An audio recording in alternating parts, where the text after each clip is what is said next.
Hello guys, কেমন আছেন সবাই? আশা করি সবাই খুব ভালো আছেন। আজকে আমরা জানতে চলেছি ভিনসেন্জো সিরিজের এপিসোড 3 এবং 4 সম্পর্কে। যদি এর আগের এপিসোডগুলো না দেখে থাকেন তাহলে আগে গিয়ে সেগুলো দেখে আসুন।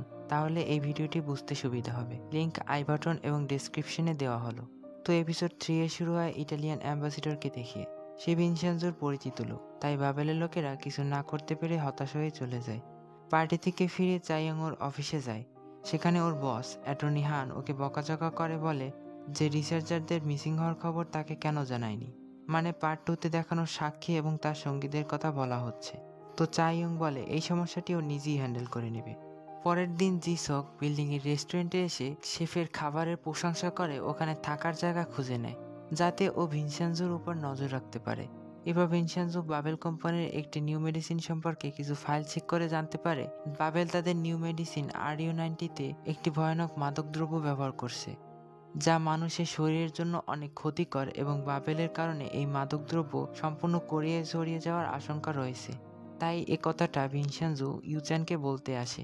পরের সিনে ইউচ্যান ছাদে দাঁড়িয়ে ভাবছিল মিসিং রিসার্চার মিনচুল, মানে পার্ট 2-তে যে লোকটিকে দেখানো হয়েছিল, সে ওকে বলে যখন ওরা বাবেল কোম্পানির নিউ মেডিসিন ল্যাবে টেস্ট করছিল তখন ওরা জানতে পারে যে এর ভিতর ভয়ানক মাদকদ্রব্য রয়েছে। তাই যে লোকটির উপর ট্রায়াল হয়েছিল তারও মৃত্যু হয়। তখন ইউচ্যানের কাছে একটি কল আসে। তো ইউচ্যান ভিনসেন্জোকে নিয়ে হসপিটালের দিকে যায়। হসপিটালে ছিল গিয়ংজা। ইউচ্যান ভিনসেন্জোকে তার সাথে পরিচয় করিয়ে দেয়, কিন্তু ভিনসেন্জোর বিহেভিয়ার তখন কিছুটা অদ্ভুত ছিল। ওখান থেকে ফিরে ভিনসেন্জো বাবেলের রিপ্রেজেন্টেটিভ ডিউকজিং এর সাথে দেখা করে। ভিনসেন্জো ওর ইলিগাল সার্টিফিকেট এবং এক্সট্রা ম্যারিটাল এফআইআর এর কিছু প্রমাণ দেখিয়ে ওকে ব্ল্যাকমেইল করে আর বলে যে কোনোভাবে গিয়ুঙ্গা প্লাজা 2 মাস ডেমোলিশ থেকে বিরত রাখো। তারপর ভিনসেন্জো নিজেই বিল্ডিং ডিমোলিশ করবে, এটা বলে ও ওখান থেকে চলে যায়। অন্যদিকে ইউচ্যান তার মেয়ে চাইয়ংকে বলার চেষ্টা করে যে বাবেল বাজারে ঔষধের নামে মাদকদ্রব্য বিক্রি করছে এবং ওরা মানুষের জীবন নিয়ে খেলছে, কিন্তু চাইয়ং ওর বাবার কথায় বিশ্বাস করে না।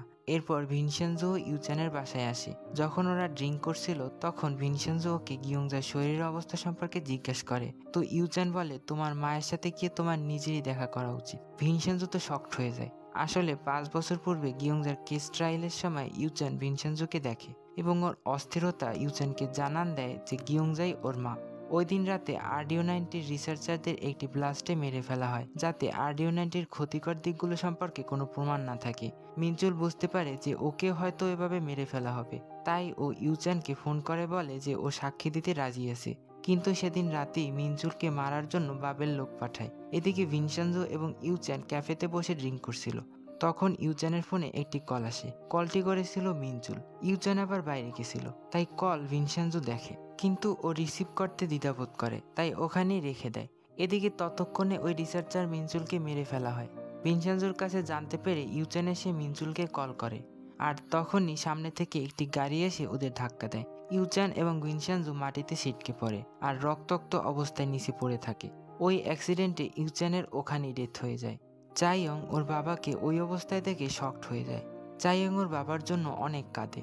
অন্যদিকে ভিনসেন্জোর অবস্থা কিছুটা ভালো ছিল। ইউচ্যানের মৃত্যুর পর বাবেল ওর নামে অভিযোগ তুলে মিডিয়ায় ছড়ায় যে ইউচ্যান নাকি মানুষকে টাকা দিয়ে বাবেলের অ্যাগেন্স্ট দাঁড় করাতো। ওর বাবার ওপর এই অভিযোগ শুনে চাইয়ং এর মন পুরোপুরি ভেঙে যায়। এদিকে মিডিয়ায় দেখানো হচ্ছিল মিসিং রিসার্চার মিনচুলের মৃতদেহ পাওয়া গেছে এবং তার মৃত্যুকে একটা সুইসাইডের রূপ দেওয়া হয়েছিল। এতে চাইয়ং আরো শিওর হয় যে বাবেল সম্পর্কে ওর বাবা এতদিন যা বলছিল তা সবই সত্য এবং ওর বাবার মৃত্যুর পিছনে কোথাও না কোথাও উসাং ল ফার্মেরই হাত রয়েছে। তাই ও উসাং ল ফার্মে গিয়ে ওখান থেকে রিজাইন নেয়। সামনে ভিনসেন্জো ওই অ্যাক্সিডেন্টের স্থানে যায়। ওখানে গিয়ে ওর ওই ট্রাক ড্রাইভারের কথা মনে পড়ে, মানে ওর চেহারা মনে পড়ে। এরপর ও চাইয়ংকে বলে যে মিনচুল মারা যাওয়ার আগে ওর বাবাকে কল করেছিল। এতে চাইয়ং সম্পূর্ণ শিওর হয় যে উসাং ল ফার্ম এবং বাবেলই ওর বাবাকে মেরেছে। তাই ও ভিনসেন্জোকে অফার করে যদি ওর বাবার প্রতিশোধ নিতে ভিনসেন্জোকে সাহায্য করে তবে ও বাবেলের বিপক্ষে কেস লড়ে ওকে গিয়ুঙ্গা প্লাজা ফিরিয়ে নিতে সাহায্য করবে। তো ভিনসেন্জো অফার অ্যাকসেপ্ট করে। এরপর ওরা দুজনে ওই ট্রাক ড্রাইভারের সাথে জেলে দেখা করতে যায়। সেখান থেকে ওরা দুজন লোকের কথা জানতে পারে যারা ওই ট্রাক ড্রাইভারকে ইউচ্যানকে মারার আদেশ দিয়েছিল। পরের সিনে ভিনসেন্জো এবং চাইয়ং ওই দুজন লোকের সাথে দেখা করতে যাওয়া সম্পর্কে আলোচনা করছিল। তখনই ইউচ্যানের অ্যাসিস্ট্যান্ট নামও ওদের সাথে যাওয়ার কথা বলে। তারপর ওরা তিনজনে ওই দুজন লোকের সাথে দেখা করতে যায়। ওদের অনেক ভয়ভীতি দেখিয়ে ভিনসেন্জো জানতে পারে যে ওদের আসল লিডার হলো মিয়ুংহি, যে ইউচানকে মারার আদেশ দিয়েছিল। মিয়ুংহির কথা জানতে পেরে ভিনসেন্জো ওদের দুজনকে ওখানেই মেরে ফেলে। ওদের রক্তে ভরা কাপড় চোপড় এবং মৃতদেহের ছবি ও মিয়ুংহিকে পাঠায়, যা দেখে ও অনেক ভয় পায়। তখন ওর কাছে ভিনসেন্জোর কল আসে। ভিনসেন্জো ওকে ওর নিয়মই ভয় দেখায়, মানে যেভাবে ইউচানকে মারা হয়েছিল। মিয়ুংহি অনেক ভয় পেয়ে বলে, কি চাও তুমি আমার কাছ থেকে? তো ভিনসেন্জো বলে, ইউচানের ওপর থেকে সব মিথ্যে অভিযোগ তুলে নাও এবং সবাইকে বলো যে তিনি একজন সৎ লয়ার ছিলেন। এরপর আমরা দেখি ওই দুজন লোককে যে মারা হয়েছিল তা সম্পূর্ণই ছিল একটা নাটক।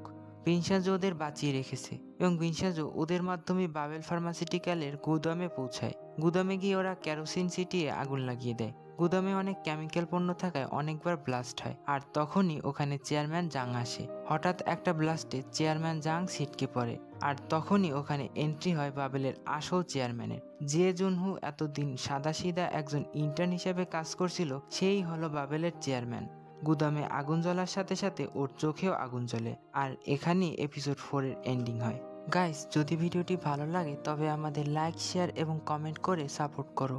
তোমাদের একটি লাইক আমাদের এরকম আরো নতুন নতুন ভিডিও তৈরি করতে অনেক উৎসাহ যোগায়। তো আজকে এ পর্যন্তই, দেখা হবে নেক্সট এপিসোডে। Till then, take care, bye by.